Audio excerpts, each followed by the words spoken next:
Chapter 15, How We Trade on the Global Stage. Now, what I'd like you to do is go back to David Ricardo and the Law of Comparative Advantage. It's on pages 456 through 461, so read and refresh your memory.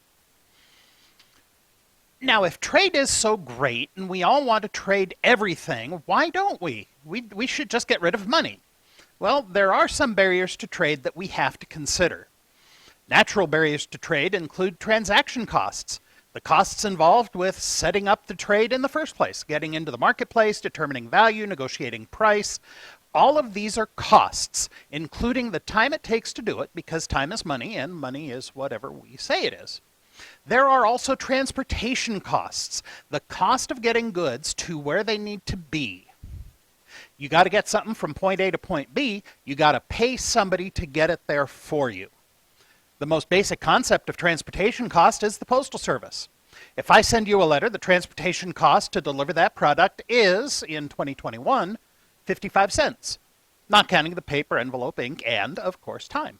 Now, the Jackson County clerk can send a ballot 973 feet to the closest residential area in Jackson County. That's going to cost 55 cents. Or you can send a letter from San Juan, Puerto Rico to the very edge of the Aleutian Islands for that same 55 cents. There are natural barriers to trade. The United States is surrounded on three sides by a moat and Canada to the north. So it's effectively a moat on all four sides. To get anything anywhere, we have to put it on something that either floats or flies. By putting it on a boat, we lose in time what we would save in flight cost. By putting it on a plane, it can get there faster, but it is going to cost a whole lot more. Non-tariff barriers are restrictions on imports that have nothing to do with money. They are regulations by the government to meet predetermined standards keeping goods out of our country, either for safety reasons or for political reasons. Back a couple decades ago, there was a thing called the morning after pill, the RU-486, that was available widely across Europe. But American women couldn't get it for a long time because it had not been approved by the Food and Drug Administration. The Plan B pill was also restricted widely for women in the United States, even though it was available in other countries. Prohibition. Cuba makes the finest cigars in the world. Everything there combines to create the closest thing to tobacco-growing perfection that you can get. But because in the early 60s, Fidel decided to buddy up to Russia, Kennedy placed a prohibition against trade with Cuba, a prohibition of direct or indirect trade. With direct trade, the seller and the buyer can do the transaction directly. They can deal with each other. But with indirect trade, there has to be an intermediary. One of the most ridiculous things is my thing of pears. The pears were grown in Argentina, they were packed in Thailand, and they were sold when I was in Atlanta.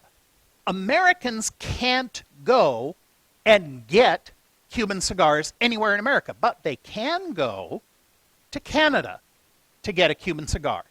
So why not just bypass Cuba altogether and import cigars directly from Canada? Because of the prohibition against indirect trade. The law says that a person crossing the border can bring 2 cigars each. When I was very young, my folks and some of their friends went into Canada. They bought a box of Cubans and they declared them at customs.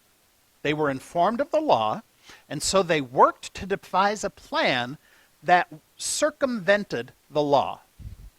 They handed out 2 cigars to each person in the group, including yours truly. Because I was a person in the legal sense, I was allowed to import 2 cigars. They put the cigars in my hand, and because babies have an instinctive grasp reflex, I was able to hold on to them until we got past customs. Other barriers to trade are quotas. These are artificial limitations on how much of a product can be imported. There's also protectionism. legally imposed protections against competition from imported goods. During the American colonial period, the colonies and later post-revolution United States restricted imports from Britain to support fledgling American industries. British industries could make things and ship them to the United States for less than Americans could make them. Britain had a comparative advantage. But since we did not want to be economically beholden to the Brits, and we had to expand our own industry and manufacturing base, we artificially raised the prices on made-in-England goods so that American goods would not be killed before they had a chance to thrive. And the way we artificially raised those prices was through a tariff. A tariff is a tax on bringing items into the country. Now, we've always had tariffs in the United States, ranging from a set dollar amount per item to a set percentage of the price. Just like the Cuban cigars, there are ways around tariffs. G.I. Joe, in the eyes of the Customs Service of the United States Department of Commerce, is a doll. Even though it has the Kung Fu grip, still a doll. The makers of G.I. Joe looked at the tariff structure and decided that the cost to import a toy soldier was more than importing a doll. So, G.I. Joe with the Kung Fu grip, you're playing with a doll. The big question is, why would we want to restrict trade? If the goal is to increase wealth and a means to that end is trade, why would we not take as much advantage of everything as we can? Well, the one reason is national defense. If trading would be detrimental to the security of the United States, we're not going to do it. We have nuclear technology. It's just sitting around not doing anything since at least 1945. Kim Jong-un has shown a very keen interest in obtaining nukes. So, why don't we make a buck or two and send him the specs? So, that's everything I know about economics, actually. There's a lot more to the book, but that's really as far as I got in the knowledge department. However, if anybody wants to ask any questions, I'll make up some other stuff if you like.